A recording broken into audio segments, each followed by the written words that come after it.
Okay. How are you, Inneke? You're muted. Right, thank you. Did I still share my screen? No. Okay. You're Okay. not sharing the screen anymore. Is it now sharing my screen? Can you see the paper? Yep. Okay. Yeah, hello everyone. Thank you, Peter. So yeah, today we're going to discuss about a paper called Graph of Thoughts.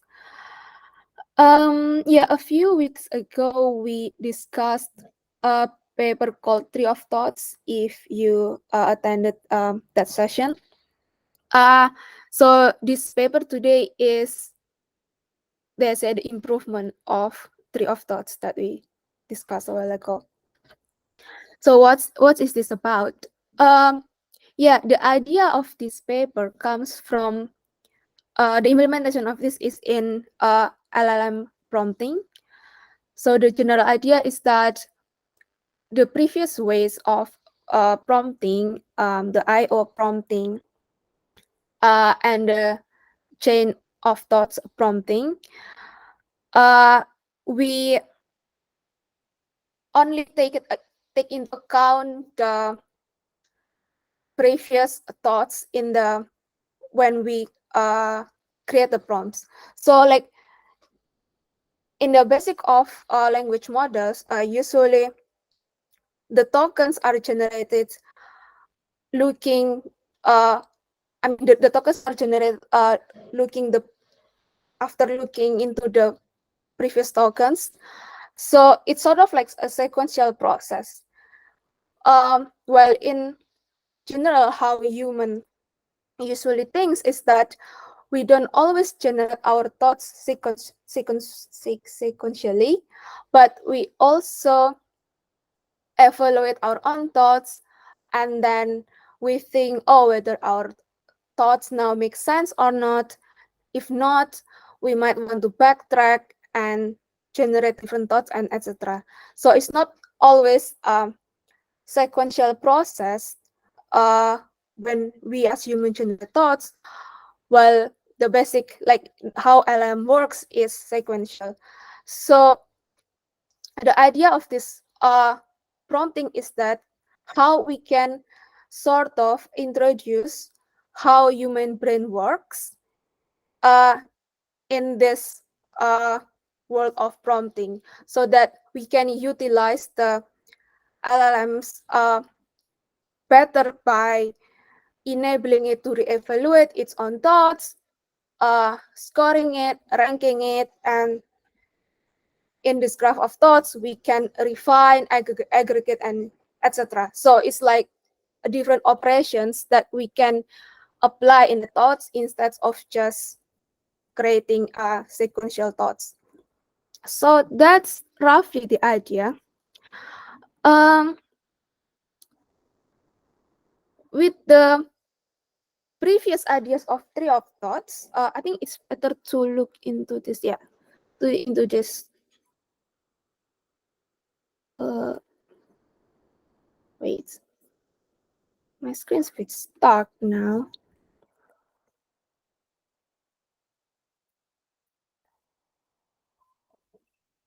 Okay, so in the I/O basic I/O prompting is just input and output. We give our input prompts, and then the LLM will generate the outputs. In the chain of thoughts, we also give the intermediate thoughts. So we sort of guide the LLM to generate intermediate steps before it generates the final results. With tree of thoughts, I think it's better to like skip this one because I think this one represents better. With tree of thoughts, we create a tree structure of the thoughts. Hence, we can let's say, go to one branch of the trees, and then if we think, oh, this thought doesn't make sense, then we can delete these thoughts, go back, backtrack, go to another branch, and etc. And with this paper graph of thoughts, the idea is that we want to be able to first aggregate the thought. In this tree of thoughts, we can only traverse into a particular branch of the thoughts. We cannot combine the thoughts that are from different branches. While in graph of thoughts, they introduce this capability so that we can combine the thoughts that are generated in this branch and the other branch. Let's say this one. Another improvement that they made also in this graph of thoughts is that we can also refine the thoughts. So it's either refining that current thoughts, like keep it the same thoughts but a better one, or generate a new one, a better one. That's the main contribution in terms of how the thoughts are structured in the graph-based paradigm compared to the tree. But they also mention there are some other benefits like the modularity, the cost, and etc. We can go through more details. Wait, let's sorry. So yeah, the first contribution they claim here is that, as we talk about, now we model the reasoning process as a graph. So each vertex represents a thought, and the edge is the dependencies between the thoughts. So we can say that if there is an edge between thoughts 1 to thoughts 2, it means that thoughts 2 is generated by thoughts 1, etc. Second contribution is that they claim it is a modular architecture. So there are two different contexts here. The first one is that sorry. The graphs that they create, they'd say that it can be any graph, but I think all the graphs that they create are directed in acyclic. Yeah. At least the diagrams they are, but I think in general they have to be directed in acyclic. Except they do have this refining step, which is like a self loop, but the rest. I do agree. That's what I saw as well in the examples. So what is that? Yeah, I imagine, I don't know, we might be able to make it not dark, but I can imagine it can be very convoluted, and maybe it's not necessary. That's the thing. Okay, the second contribution here, they claim, is the modularity of the architecture. And why is that? The first thing is that they basically, the transformation of the thoughts are like one building blocks. So we can construct different kinds of graphs. We can introduce different kinds of transformation depending on the use cases, depending on how we want it to be. So it's not like a one fixed structure of graph, but it consists of like different operations that we can construct as building blocks. I find it easier to understand by looking through the code. So I think we can have a look in the code later a little bit, just to have like more understanding what do they mean by this modularity. They also claim the second point of the modularity is that because we can also use whatever kind of LLMs because it's not tied. It's like it's different system. It's not tied to a particular LLM, something like that. And it also can be used to any different use cases.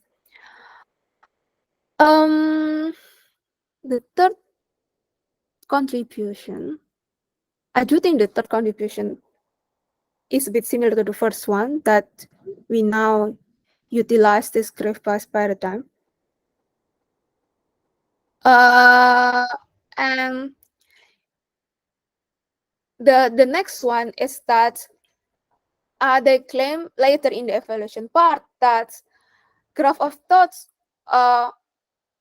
works better in the situations, in the use cases where the main problems can be decomposed into smaller subtasks and then we aggregate the solution. Like for example, the one of the use cases they use as example here is the sorting.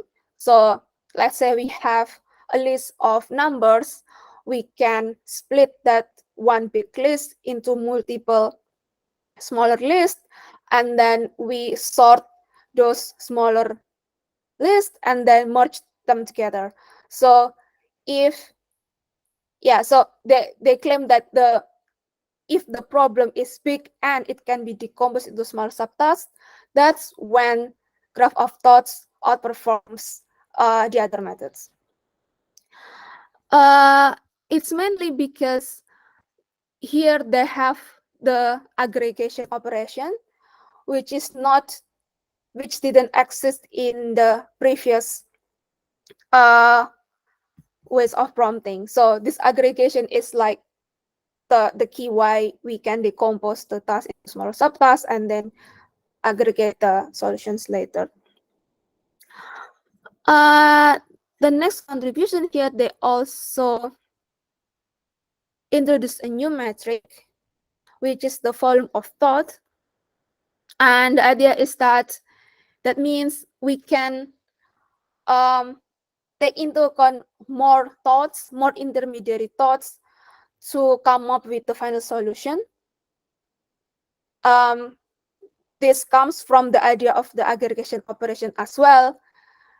And hopefully with that ability to aggregate and combine the thoughts, and then we have a bigger volume of thoughts, it can give us like a better final solution.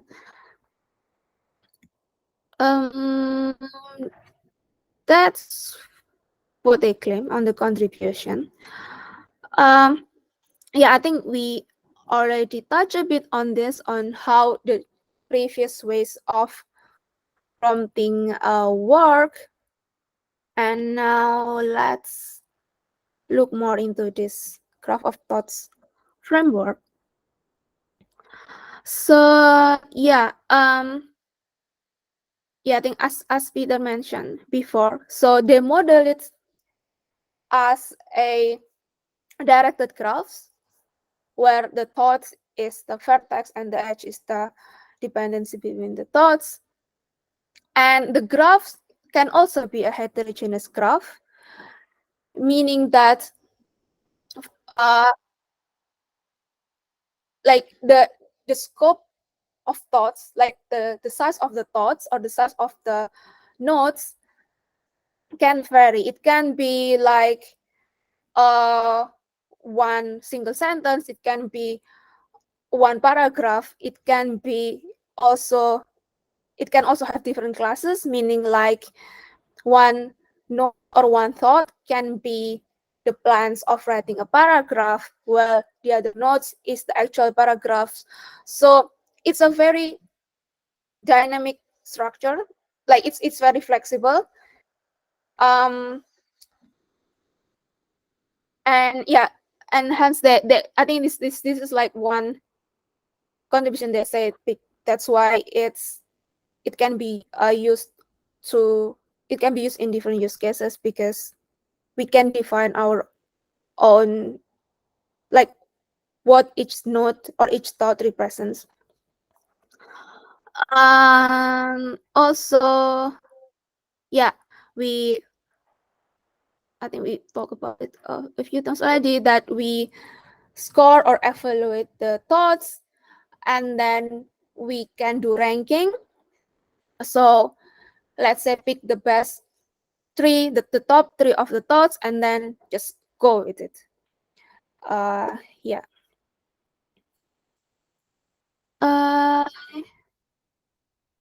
Let's see here. Yeah, I think here they mentioned about how the graphs can change. So the whole idea is that the structure of this graph can change based on the necessity. Like we can remove the edges, we can add the edges, we can remove the nodes or the thoughts, etc. But something that I would like to discuss with later is that they will mention that it can be the LLM or human intervention that change this graph structure, but how the dynamic will happen, that's something that I'm not really clear from this paper. I think it's good. Mm-hmm. One thing about the framework that I thought was rather, and I'm sure this was in Tree of Thoughts as well, because I think it happens when you start having like a linear chain of thoughts, is this whole idea of needing a scoring function and a ranking function. Maybe you have, like, I think this approach assumes that there's a human in the loop. So maybe the human acts as the scoring and ranking person / function. But if it's not that, then for a lot of tasks, I feel like it would be quite hard to do that. And also, if you do have a scoring and ranking function, then I'm like, why do you need an LLM to solve this? Because it means that you have access to essentially a function which tells you what's good. Like, to me, if you have a scoring and ranking function, then isn't the task already solved? Because in order to score or rank solutions, you have to have kind of solved the task to a certain extent. Maybe that's not correct, but that's kind of what I was thinking about the net need for this for these methods. So from what I understand reading the code is that when they construct the operations in the controller, in the end they also introduce the ground truth. I didn't look into details what's the ground truth operation consists of, because then, yeah, initially I had the same impression, is that then if you introduce the ground truth, meaning that you already know the solutions, then what's the point? And then I sort of think like, maybe, when we create the prompts, we also give the example of the input outputs. Maybe, I'm not sure at all, that this will act as sort of the ground truth, or like to guide the LLMs to know how to score.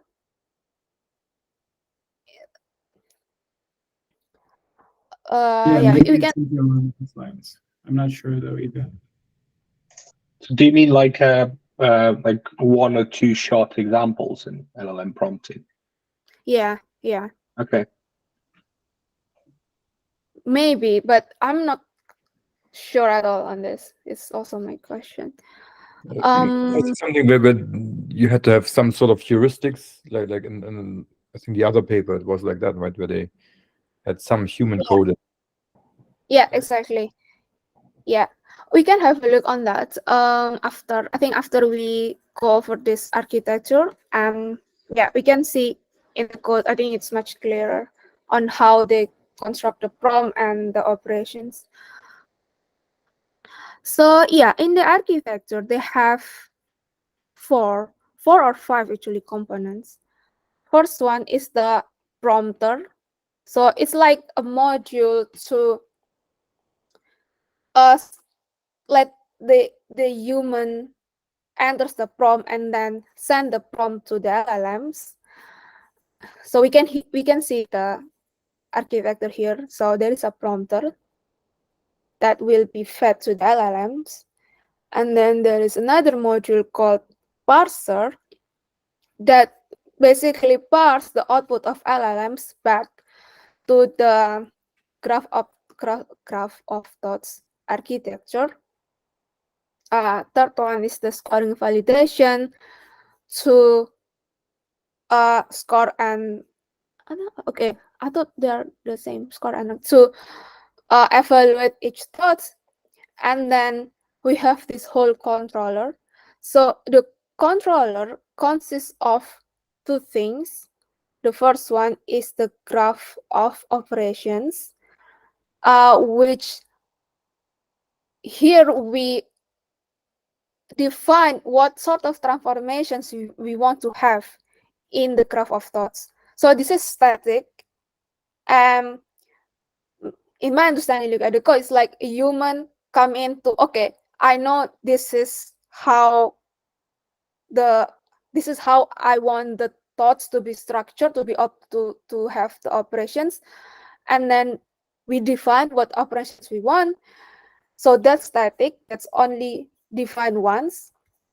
And then the second component of the control is this graph reasoning state that basically always updates the state of the graph of thoughts based on the transformations or the operations defined by the graph of operations and the interactions with the LLM. Inneke, the Mhm. graph of operations, that was something that to me I was like, this feels like another strong assumption that you'd have to make about this Yeah. method, which is that you have to be able to predefine the graph of operations for it. Exactly. Which is Sorry? that dynamic, like the graph of operations, as far as I understand it, is how you would like modify the graph. Mhm. So it's the steps you'd use to create the final graph and then extract your answer from it. Yeah. I was thinking like, I think one thing that I honestly a bit unconvinced is in this approach is that means that we have to know exactly how the graph looks like instead of the whole system generates its own structure, because then, as you said, we need to know how the problem will have to be broken down to construct that graph of. That being said, that doesn't mean that this paper, it doesn't still make a valuable contribution, because it's showing that a graph of thoughts is able to solve problems that these other methods aren't.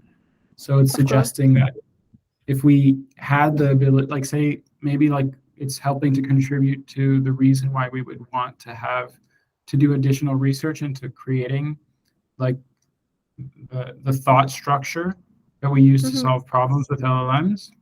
And it's just showing that this is probably more likely the structure that we want to use, like a graph instead of a tree or something like that. Yeah, I agree. I think it's a like really good step to have this architecture of thoughts as graph. Maybe the next step is to automate it, but definitely this one is like a really good improvement. Okay, let's take a look into the examples. They have quite a few examples here in the repo. We'll just pick one, the sorting one. So I think for the sorting, the problem is that we have a list consists of 32 numbers that we want to sort.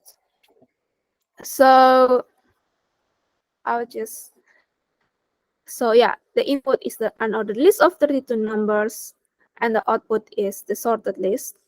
And here the example. So here we compare 4 different approaches.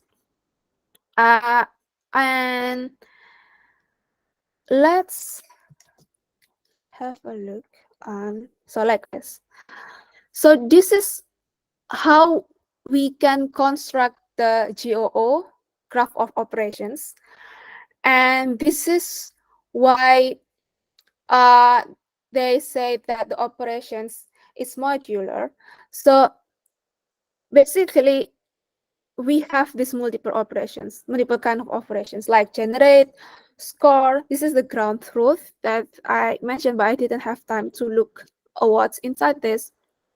And we also have the keep best and like taking the best thoughts, aggregate, and yeah, there is no aggregate here, but I think we can see in different examples. So basically, the operations are modular because we can simply pick which one we need and then stack them together using these append operations. And how they benchmark graph of thoughts with IO, chain of thoughts, and tree of thoughts is that they construct the operations mimicking how those IO, COT, TOT is constructed. So for example, in IO, we only want to generate thoughts, that's it, and returns and output. So it's just to generate. Although here, I'm not sure because IO and COT looks exactly the same. So I thought like COT will have like multiple steps of generation instead of only one. But this is the example they have. So yeah, that's the idea. That's why they call it, it's a modular, and we just stack them together. For graph of thoughts here,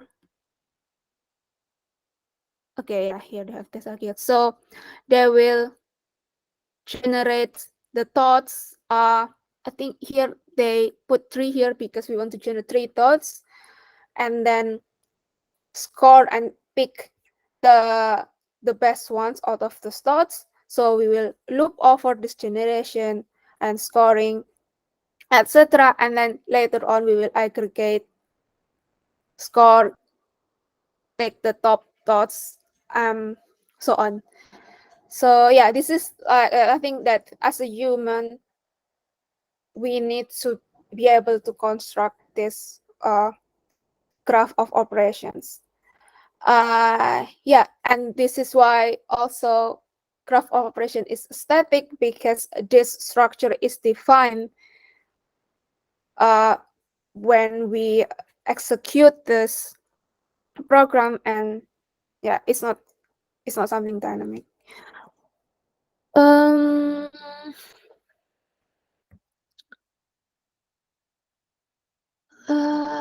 Okay. We can have a look, I think, also in this code on the examples of the prompts. Yeah, like how we did last time with the tree of thoughts, they also have the examples. So yeah, this is the thoughts. Sorry, this is the prompts. So this component, prompter component, is responsible for digesting all of this different prompts and then later fits into the LLM. Yeah, for example, for short prompt is first start forward, input and output. For chain of thoughts, we also introduce how the intermediate thoughts should look like, and we give example. This is the input, this is the intermediate thoughts, this is the output. So this is why they call it like few short examples, because we give a few examples in the prompts how the input and the good output looks like. For the graph of thoughts, the first prompt here is to split the input, in this case is a list of 32 numbers, into smaller lists.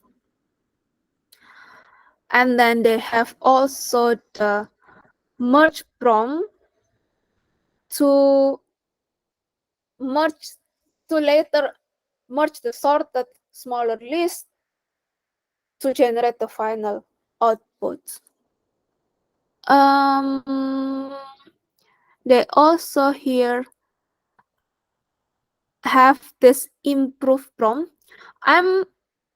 Something that I don't really understand here is that I don't know why it is under tree of thoughts instead of graph of thoughts, because I thought there is no improve operations in tree of thoughts, and improve is only introduced here in graph of thoughts. Well, there's like that tree of thoughts method that's called self-consistency that they also mention in the paper. Maybe that's it. Maybe self-consistency. Yeah, I remember. Self-consistency with challenge is I think it's about the ensembles of chain of thoughts, because it's like multiple chain of thoughts and then pick the best one. Yeah, so there's no self-refining there. Yeah, my self-refining anyway. Yeah, refining. Oops, they put refining here under graph of thoughts. But yeah, anyway. Yeah, this is an example of refining or improving. So we give an input and also a wrong example.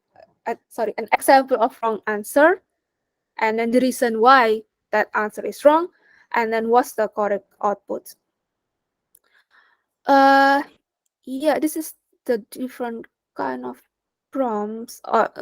The other example of prompt is how we can sort. Yeah, but they put it here under chain of thoughts. So my understanding is that when building this prompts for graph of thoughts, we will take into account the sorting prompt, the improving prompt, splitting, and merge, because the operations will consist of this.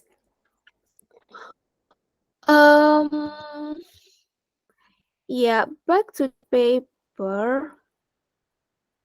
Here they give an examples on how the prompts are constructed, like how we just saw. First, so this picture, this image represents the whole architecture, like the graph of the thoughts. The first block here is generate. The operation is generate because we want to generate a smaller list. So the smaller list represents a thought, like one, like how it says, like, because we want to generate intermediate thoughts, and in this case, the intermediate thoughts is the smaller list. Hence, we use this operation of generate. The second step, which I'm a bit confused here, because I thought the second step would be to sort the smaller list, but here the second step is to aggregate or merge the sorted list. So there's a step that I'm missing here, like why after generating, sorry, after I think they might have splitting. just misnumbered the because the one above is sort. Yeah, that's what I think too. Like, makes more sense if this is number 2 instead of 3, and this is number 3 instead of 2. Yeah, Peter. Yeah, possibly. So, okay, after we split the big list into smaller lists, then we sort the list. I mean, sort the smaller list, and in this step, we want to use this generate operation, and also repeat. Here they put repeat because we want to generate multiple answers, and then we can later rank and pick which one is the best. I think that's the idea. Here they say that theoretically we can have like the human intervention to generate, like to do the repeat operations instead of the controller, but then like I would imagine it's like will be biased to the users and less automatic. And here it's like it's easier to just make it make the controller generate more thoughts. I think that's the idea. And after that we aggregate the sorted smaller list to come up with the to go back to the bigger list as the output. So we do the operations of aggregation and do repeat, because I think here the repeat in this case, because we I think it's want because there's to 4 lists, so you need to combine them 3 times. oh yeah, so it should depend on the number of smaller sublists. Is it? Because repeat here doesn't correlate to the number of smaller sublists, but I think the repeat in the step needs to match. And then we will The pick. next is keep best. So does it try to do it 3 times, then you just keep the most correct sorted list? Yeah, that's true. I think that's correct. I think the whole idea, for doing repeat is to always generate more thoughts that we can evaluate and pick which ones are the best. Okay. Possibly. Yeah, and even after picking the best ones, we like the final the output might not be correct already, and that's why they also introduced the last step, which is to improve. That basically corrects the incorrectly sorted list to come up with the correctly sorted one. And then they do it repeat 4 times. I think it's just like a for loop, like repeat it 4 times so that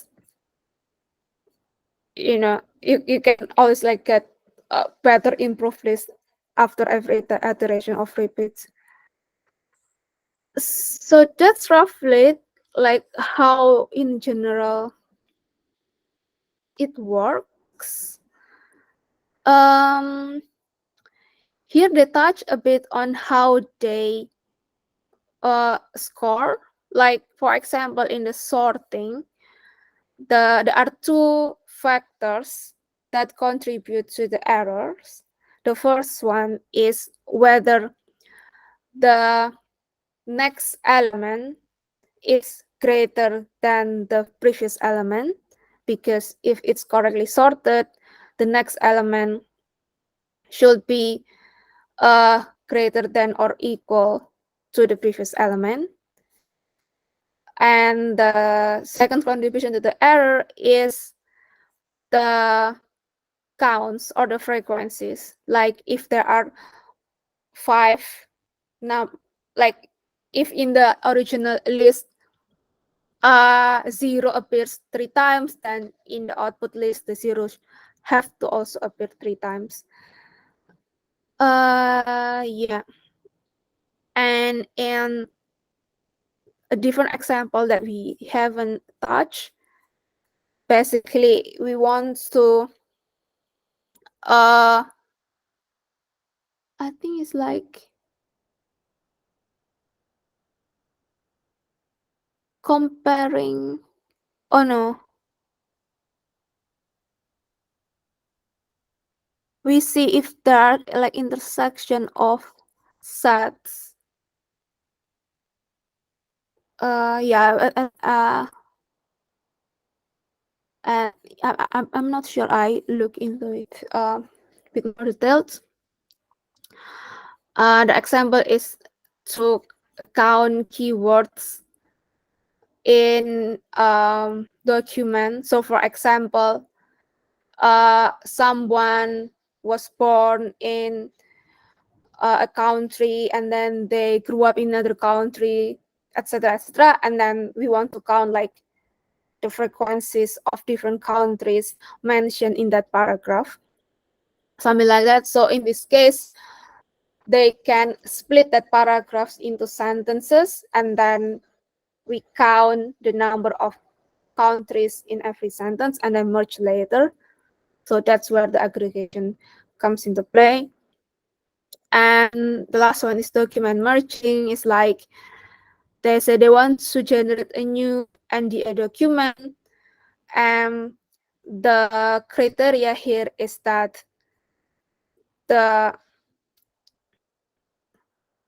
we don't want to have redundancies in the information, but we also want to keep the information, so we have information retention. Yeah, I think in general this is basically the idea on how we can assess the outputs and represents it in the score operations. One thing here that honestly I don't quite understand about this latency volume trade-off. They mentioned that in chain of thoughts, for example, because it's just like linear sequence of thoughts, then it's just like have, let's say, k here. I guess k here should be the number of thoughts, while tree of thoughts is a complete tree, and graph of thoughts is like tree of thoughts, but we can combine the leaves of the tree because of the aggregation method. That's what I understand, but I'm not clear on what does this latency represent actually. Is it the latency of the traversal operation in finding the thoughts, like searching the thoughts basically to find the best answers? Or yeah, I don't know if anyone had time to read and understand this part of the paper. So my understanding is that like the volume of a thought is essentially the number of predecessors it has. And I guess they're saying that the higher the volume of a thought, the like the more thought has gone into it, so the better the quality the thought is. And so all of the previous methods, they don't have more than one incoming thought. So if you have a thought that's of depth 3 in the tree, that means it will have 3 predecessors, and so it will have a volume of 3. Whereas with this method, you can have a much higher volume of thought because you can have multiple incoming nodes. Yeah. So it's like saying that for and then the latency is, I guess, how many function calls you have to do. So their argument is that for a much lower number of function calls, you can get a thought that has a higher number of like a higher volume, which is true, but I also feel like it's a I think they need to show that this is actually useful. Like I feel like it's a bit of an assertion that the volume, it's because of the volume of thought that this method is better. That's kind of, I think, where they're going here. It's all about. Yeah, I think it makes sense. I think it relates to this evaluation where they, like in general, they say that the benefits of this graph of thoughts is when the task is complex. Hence, it needs to be decomposed into smaller tasks. And that means that the bigger the volume, then there are more possibilities that the output is correct because of the complexity of the task. Maybe that's the relation to it. Yeah, let's just have a quick look on this evaluation. So let's just take a look at this image. This is the evaluation on the sorting task. So here they claim that, okay, the first graph, the first chart, the original list consists of only 32 elements. The second one, 64, and the third was 128. So it means that this 128 is the most complex task. And the claim here is that, I find it a bit confusing at first. So this box plot corresponds to the incorrectly sorted elements, which is the left scale, and the blue or purple bar chart here corresponds to the total cost. I think here they compute the cost by like how much money they spend on like calling the LLM APIs. So the gains, like the benefits of graph of thoughts, is that it has a lower error. So the lower the number on the left is the better. So if you see here the graph of thoughts, the median of the error is the smallest compared to the other methods. And the more complex a task, if we compare here the 1 to 8 versus 32, the bigger the difference between graph of thoughts and the other methods. So the graph of thoughts perform much better, have lower error more significantly compared to the other methods when the task is more complex. But in terms of the cost, graph of thoughts is not the cheapest, which is expected because we have to interact with the LLM multiple times compared to like simple IO or chain of thoughts. So that's why here we can see that the cost of graph of thoughts is significantly larger than IO and chain of thoughts, but it's still lower than the tree of thoughts. Because they claim possibly because graph of thoughts is able to decompose the complex tasks. Hence, like the smaller subtasks will cost less. Also, honestly, I don't know. I never play around with this LLMs, and I don't know like how the billing works. So I don't have like the sense like why if you have smaller tasks, it might reduce the cost. So, but this is the thing they claim here. I'm pretty sure it's tied to the function calls, the number of function calls you do. And so it's just that you'd have a fewer function calls to solve the problem correctly. Does it also depend on the length of the prompts? No. That part I don't know. Okay. Yeah. That's It it would make sense basically. to me though, because the computational cost of a function call to an LLM grows quadratically with sequence length. So, yeah.